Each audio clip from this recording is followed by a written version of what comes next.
Hello, thank you for checking out this video, and I'm about to go into the research that you have requested to see, particularly what are vendor coordinators, facility directors, senior property managers, what do they want from vendors? Now, this last year, from October 2023 till right now, I have employed one person to call these decision makers and ask questions in regards to home service vendors. Specifically, what do they like?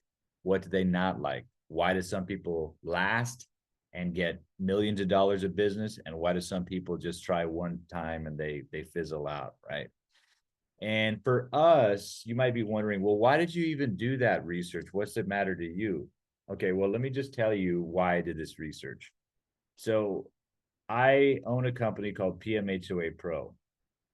My name is Raleigh, and this is the company. It stands for, it's a very strange name, as you can see, PMHOA Pro. It stands for Property Management Homeowners Association Sales Professionals. What we do is we build relationships with property management companies and HOAs on behalf of our home service clients, right? So if you look at the research, this type of sales going B2B, commercial sales going into property managers, HOAs, commercial entities, developers, referral business from other contractors, etc. This is one of the hardest positions for most home service companies to fill, because a lot of these guys that get into those shoes just as quickly walk away. They get fired, they quit, they go somewhere else. It's very hard to maintain a sales rep in this position. They don't understand how exhaustive this type of sales can be. So what we do is we do that type of sales on behalf of roofers, remediation companies, plumbers, electricians, anything in home services. If you see value in this market of property managers, HOAs, other commercial entities, which I hope you do, I have great data to share if you'd like to learn more about that on how this market is just continuing to grow.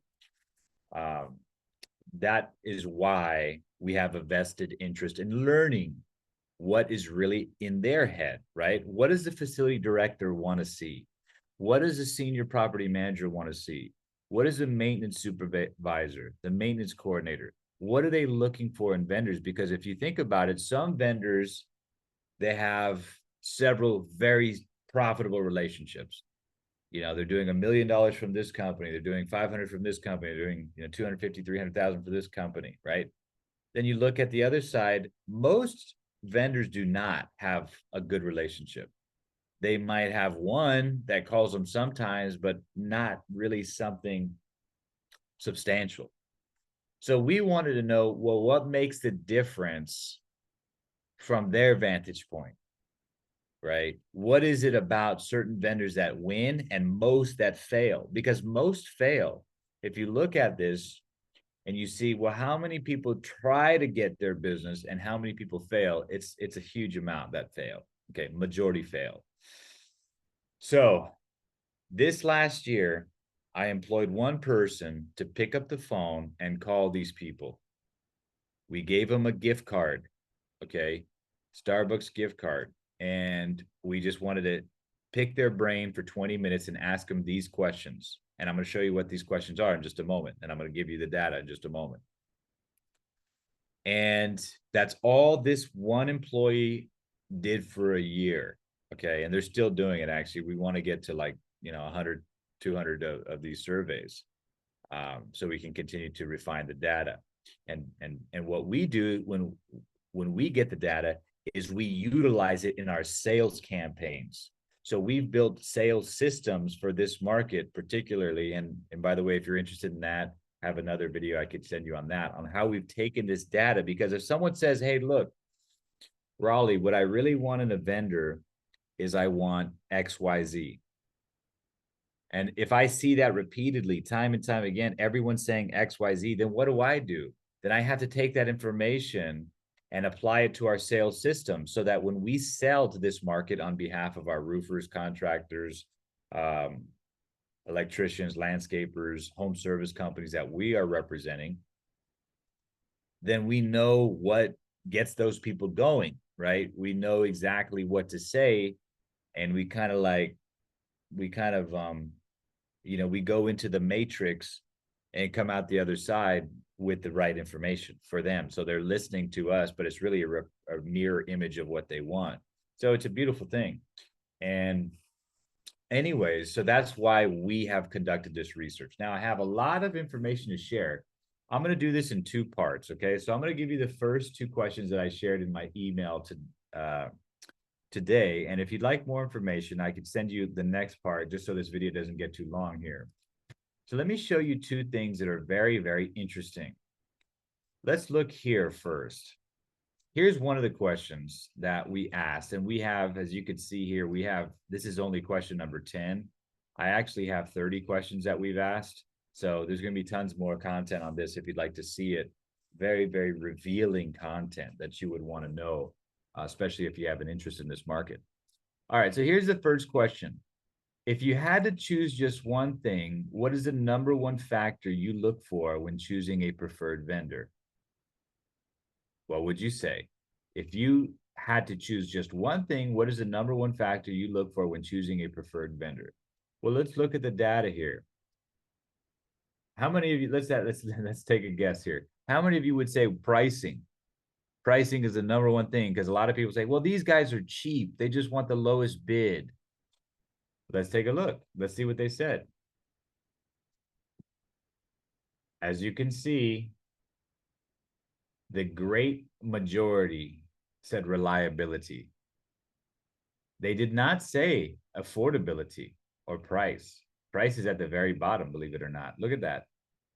It doesn't, and there's 51 responses in this, okay? And some people didn't answer this question, but we have 51 respondents answering this question. Again, who are these people? Facility directors, senior property managers, maintenance coordinators, maintenance supervisors, usually of several hundreds or thousands of properties. Reliability is the number one thing. What does that really mean? That means they can count on you. You're there when they call. They need you. Think about it, guys. I mean, they have tenants that are blowing up their phones. They need someone reliable that can get in there, get the job done fast, quick. So that's the number one thing they think about. Now, when we communicate with them, we can stress our reliability, right? If this is what they want, our sales needs to gravitate towards that expression. Not only our sales, because it would be insincere if it's just our sales, right? It needs to be the company as a whole needs to move into reliability somehow, right? Second would be quality of work, workmanship. Honesty and transparency, number 3. Communication, right? Communication, in other words, keeping them abreast of what's going on. Responsiveness. These things kind of work together, right? Reliability, being reliable. Communication is kind of the same as responsiveness, right? Being responsive, answering when they call, texting them back in a timely manner, or having someone there to help. Professionalism, performance, and affordability at the end, which is a crazy thing because most guys say these people are obsessed with pricing, and they're not. They're not obsessed with pricing. They're obsessed with reliability, quality work. They will pay just like we all have to pay for talent, right? No one can escape the fact that you have to pay for talent. But you would think with these people who are always trying to keep their profit margins high, just as every business is, affordability would be number one. No, it's not. Let's see if we have any other notes here that we could go over. Let's see. Reliability, ensuring the vendor consistently delivers on time, meets expectation, and performs well. Honesty and transparency, being truthful and upfront about what they can deliver. Communication, maintaining clear and effective communication. Quality of work, delivering high quality results. Responsiveness, being quick to respond to inquiries and needs. So if there's one word you could take away, it's reliability. Ensuring the vendor consistently delivers on times, meets expectations, and performs well. Being reliable. Very interesting, right? All right, let's do the next one. The next question, and I have a lot of questions here, guys. All right, let's do this one. This is an interesting one. What is the number one deal breaker that would cause you to never want to work with a vendor again? right? Because you hear this all the time. Well, I was working with this company, they liked me for a while, and then I never heard from them again. Well, why is that? Okay, so we asked this question, and let's take a look. Number one deal breakers that cause property managers to stop working with vendors. The number one thing we heard was dishonesty, right? Dishonesty. Let's see what it says here. Repeatedly mentioned dishonesty as a critical deal breaker as it undermines trust in a vendor's work, pricing, and commitments. All right, so that's what it means. Okay, saying one thing and doing another. We all know what being dishonest means, right? Dishonesty. This is the largest uh, um, response was with the word dishonesty. The second is lack of responsiveness. They can't get a hold of you. Poor quality of work coming in at third. Not showing up or being late, which is, I suppose, is kind of the same thing as lack of responsiveness in a way, right? Not showing up, being late, unprofessional behavior, right? Let's take a look at this. Dishonesty, lack of responsiveness, failing to communicate, return calls, or provide updates is seen as highly unprofessional. So a lot of these things can bleed in one to another, guys, but it's important to note that this is what pours out of these people's minds.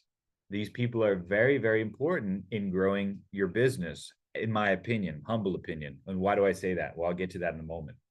But poor quality of work. Vendors who do not follow the scope of work perform poorly or deliver subpar results lose credibility. Not showing up, we already know what that means. Unprofessional behavior, bad attitude, unprofessional conduct on site, and unwillingness to fix mistakes lead to lost business opportunity. That's an interesting thing. If you, and this is something we hear quite often too, is if you make a mistake, just fix the mistake. If it's something that doesn't destroy your company, fix the mistake, right? That would be categorized as unprofessional behavior. So very noteworthy: dishonesty, lack of responsiveness, poor quality of work, not showing up or being late, unprofessional behavior. Now I have a lot of very good questions here. um what is it, why do you think many vendors never get past the trial stage with property managers? We have a lot of very good questions, so I'm going to be doing several videos on this and kind of breaking down this information. If you'd like to see part two, feel free to send another email, just say send me part two and I'll send that over to you. But real quick before we go, we do an analysis on your territory. So if you have a territory that you'd like to see, how many property managers are there, how many HOAs, how many other types of referral business you're looking for, we can do a free analysis for you. We call that a service radius exploration. This is where we dive in and to see who's exactly there. And as part of our process, we'd love to have the opportunity to show you what's actually out there. And we do this free of charge as well. So anyways, that being said, our company is called PMHOA Pro. Again, just send over part two if you'd like to see that, or if you'd like to learn more about our sales systems, feel free to send a message about that. Okay. All right. Thanks a lot. Bye-bye.